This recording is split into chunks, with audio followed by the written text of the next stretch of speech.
Tales of the Free Cities, Season 2, The Free Cities Draft. Episode 3, Football Legend. Daylight crept into the room through the pale glass pane, highlighting motes of dust that drifted through the air. Bedsheets kicked to the floor. Amber lolled contentedly on her cot, savouring the summer sun's warmth on her bare legs. She didn't need to look in Edge's direction to know her roommate was asleep still. This early, she'd doubtless be the only soul awake throughout the entire academy, a fact which lent the air a rather romantic feeling. Amber smiled. She loved it up here. An old attic converted into a dormitory room, it both shielded them from the noise on the lower floors and afforded them the greatest view. She knew the vista beyond the window all too well, having spent hours staring across the peaceful scene. Immediately below, the grounds would be bathed in the sun, the drab colours brought to life by an overlay of gold. Beyond that stood the sprawling forest, an impenetrable curtain of trees painted brilliant hues of green. Finally, the tallest city towers shimmered in the distance, barely visible even in the light. It broke her heart in equal measure as it did catch it. More than anything, she wished to see the scene in the grip of a winter's day, the colours become pristine white, jagged ice trailing from the boughs of each tree. That, of course, was impossible. By the time the first snows fell, she would be long gone. Amber sighed softly, breaking the stillness. What a difference a week made. She had finally calmed from the emotional turmoil of the last few days, hard work and the praise of the taciturn Gilboa scouts providing her with plenty else to focus on. Her memories of Tapper and arguing with her mother continued to fade, dragging her insecurity with them. Before, she'd been terrified she wouldn't be good enough to qualify for the draft. Now, she almost didn't want to be, so she could stay here forever. She'd confessed this to Edge after a skinful of wine on an empty stomach. The older girl had offered a knowing smile in return. Going to live like a dainty princess with Prince Charming, are you? Edge made soft eyes in Lane's direction. You're so dreamy, my liege, and my bed is so lonely. Half laughing, half furious, Amber pounced on her friend before she could finish. Amber smiled to remember it now. Although she suspected just about everyone knew how infatuated she had become with Lane, she still had no idea how he felt about her. He was always so distant, laid back, and relaxed no matter who he was with. Amber had seen at least 3 guild officials make the time to speak to him after practice, a butcher and a farmer, both easily recognisable from their clothes, as well as a woman she suspected was a mortician. Their presence never seemed to faze him. He wasn't alone. They were all getting more attention now. The weeks were flying by, the Free Cities draft drawing closer with each passing day, and not a single rookie hadn't been courted by at least one of the guilds. Gaffer had offered her a knowing look and suggested both the farmers and the brewers were interested in her, although the latter she dismissed as completely absurd. How he might have known was beyond her. He and the Gilboa scouts had known each other in previous times, which might have been it. Or he might just have been trying to make her feel better when news broke out Knuckles had gained the favour of no less than 7 different teams. Gaffer was the unofficial father of the group, far older than the others. He'd been a pundit for years, his knowledge of the game staggering. He'd even put in time as an assistant coach in the past. Amber had been surprised to learn that even with so much involvement in Gilboa, Gaffer had only 2 professional matches under his belt as a player, both 10 years prior in his youth. Regardless, it didn't stop him talking like a seasoned pro, at least, how he imagined one would talk. He always made a point of being first with advice, or a knowing nod when someone complained, and either begun or ended every other sentence with kid. For a short while, Nomad had them all laughing with impressions of Gaffer, when the old man wasn't around, his accent and voice near perfect. He typically replaced a word with something lewd for comedic effect. Amber laughed with the rest, but couldn't resist pangs of guilt at the same time. Gaffer really was a nice man. He just tried so hard he became an easy target. Fortunately, Edge was having none of it. One evening she dragged Nomad away for a scolding vicious enough to redden the ears of anyone in earshot. The gaffer impersonations were never heard again after that. Edge stirred opposite, doubtless disturbed by Amber's chuckling. She decided to get up and begin the day proper. Laying around in bed with the early morning sun felt like bliss, but wasn't going to achieve much after all.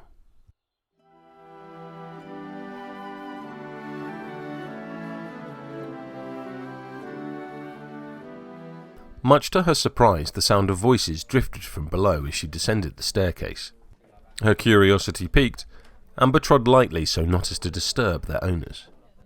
She wasn't above shamelessly eavesdropping. The lighter, female voice she immediately picked out as belonging to Cami, the excitable Numenasi girl. The other she didn't recognise at all. Undoubtedly male, the tone betrayed an older veteran seasoned by years on the pitch. The conversation was too muffled to understand, taking place behind a door barely left ajar in the main hallway, and Amber hissed in conflicted frustration. On the one hand, she wanted to respect Cami's privacy. On the other, her mind was racing as to the identity of the mysterious figure. Eventually, the former impulse won out, and she sat on top a step halfway down the grand staircase, legs folded underneath her. She didn't have long to wait. With a creak, the door opened fully, and Mallet unexpectedly strode into the hall. Unable to hide herself quickly enough, Amber suddenly found herself staring him in the eye, the mason's face split by a wide smile. Amber didn't consider herself easily starstruck. She'd grown up a favourite daughter of the Brewers Guild, spending many an afternoon perched on a stool in the Drunken Seamstress. She'd even stepped out onto the pitch against some of the greats in her all-too-brief stint on the Brewers' side. Unlike the other rookies, she had actual experience. Even so, she was lost for words. She'd never looked twice at the Masons Guild, but Mallet's appearance was so unexpected, it took her completely by surprise. Eyes wide and set into a fool's stare, she could only murmur as he excused himself, with an amused wave, and continued towards the main entrance. Mallet? Here? That was one step beyond anything she'd seen yet, and a world apart from the daydreaming she'd been guilty of upstairs. The second the oak door slammed shut behind the venerable mason, Amber rushed to Cami, head full of questions. They sat down in the kitchens, excitedly chattering like girls half their age. Neither could stomach breakfast. The thrill of the veteran's appearance had been far too great. Now a football legend had been amongst them, the Free Cities draft had suddenly become even more real, elevated from a vague promise to something unbelievably tangible. Amber found butterflies in her belly as she listened to Cami recall every last detail of the meeting, from Mallet's unexpected arrival to their final parting words. Of all the women in the academy, Cami was probably the one Amber liked talking to the most. Amber adored Edge, but she was ever careful with her words and emotions, showing little of the enthusiasm which typically gripped her peers. By comparison, Cami was unwaveringly upbeat and never lost for words, wearing her passions quite openly. She reminded Amber of her friends from before, and having someone she could listen to without second-guessing every word was a huge relief. That said, she wasn't completely without her quirks. Amber had never known anyone who loved clothes as much as Cami. Unlike the others, who typically whiled away the evening hours drinking or playing games, the young woman laboured over hand-me-downs until her fingers bled.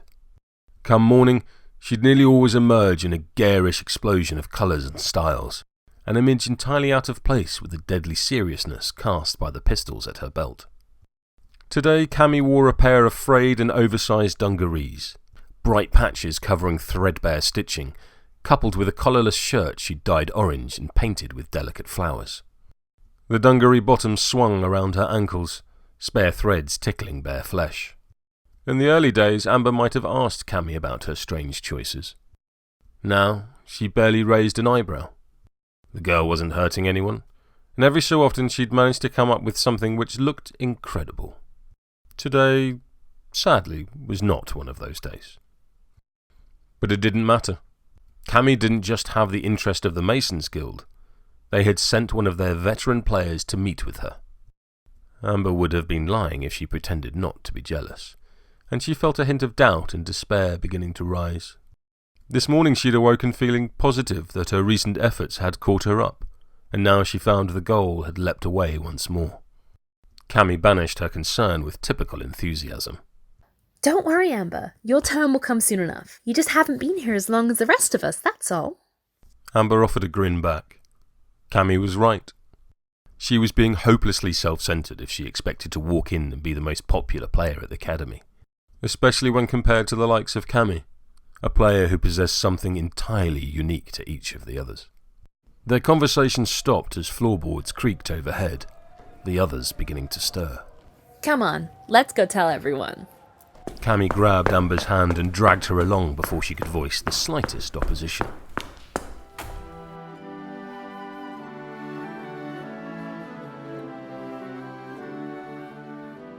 Several days later, Amber found herself back in her room, unable to sleep and ruminating in the moonlight. The last few days had passed in just as much of a blur as the previous weeks had.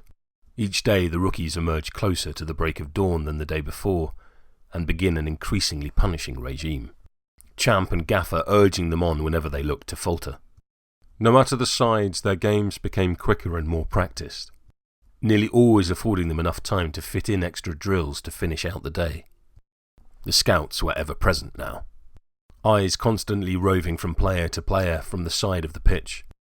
Other guild officials had begun to join them, huddled together like conversing birds on a rooftop, their fingers pointed and heads nodded sagely whenever a goal was scored or a takeout left someone dazed. Even though their commentary was inaudible from the pitch, their presence was a constant reminder of what was at stake, pushing each rookie harder than ever. However heightened the tension in the air, the companionship they all shared flourished. Come evening they gathered without fail at the fire, singing or telling stories over shared wineskins, until sleep threatened to claim them. Amber had even struck a firm friendship with Champ, embracing a camaraderie she wasn't sure she'd ever known, not even amongst her kin in the Brewers. Of late, that particular worry had been a constant voice in her head, a tiny sliver of doubt which usually stole her thoughts in quiet moments like this. Amber realised she'd always been far too nervous around the other Brewers, ever hesitant and afraid to embarrass herself. Most days she'd wasted waiting for some event or another, looking to the more experienced members of the crew for activity. Here, though, the rookies seized the moment and ran with it, no matter what they did.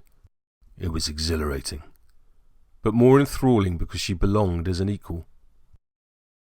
It hadn't been an easy conclusion to reach. Seeing the truth had meant turning a critical eye on her previous life, even breaking with her convictions in some ways. But since accepting it, she had stopped scratching absent-mindedly at where the cut had sat. Amber wondered if Friday ever shared the same feeling. The Brewers Guild were a crew built around the Grand Brewer, doubtless why Amber had never fit in. Too many barriers. Age, inexperience, a lack of shared struggles. Was it possible her one-time mentor had found a way to bridge that gap? Amber wished Friday well, but had by now learned her own truth. Sometimes you had to be part of your own crew, and not someone else's. She was broken from her thoughts by a quiet knock at the door. Amber glanced over at Edge, who remained unmoving in the silvery light, then slid from her cot and padded across the room. Lane awaited in the corridor, a messy flop of hair hiding most of his face in shadow. He smiled as she opened the door, a gesture she felt herself returning. Inwardly, her mind raced, partially terrified. She likely looked a mess from her bed, and found one hand patting down the side of her head, flattening her hair. Hey, Amberlass, I was wondering if you'd like to take a walk with me. Maybe around the pitch. His voice had never sounded so otherworldly or musical to her ears. It's a pretty nice night, Amber's heart leapt. Nodding in as composed a manner as she could, she squeaked a reply, then dashed back into her room. Her hurried efforts to dress for the occasion apparently disturbed Edge, who launched a boot in her direction. What's wrong with you? Is the bloody building on fire? Lane's here. Amber hissed, afraid he might hear through the door. Whatever, don't do anything I wouldn't do. Amber felt her cheeks redden. I don't know what you mean. Edge sat up, leaning on one elbow. I mean it, Amber. It leaves me worried about him every time we speak. I don't think he'll do anything to you. Just be careful what you're getting yourself into, girl. There are some things best left as bittersweet dreams of what might have been. Amber nodded through her excitement, heart beating fast enough to burst. She'd worry about Edge's words later. Not now. She rushed across the floor, kicking up dust with her boots. Lane waited beyond the threshold where she'd left him. His grin grew wider, and he offered her a slender hand in her direction. Shall we go? The Free Cities draft was written by Sherwin Matthews and is the sole property of Steamforge Games Limited. It is reproduced here with their kind permission and their continued support.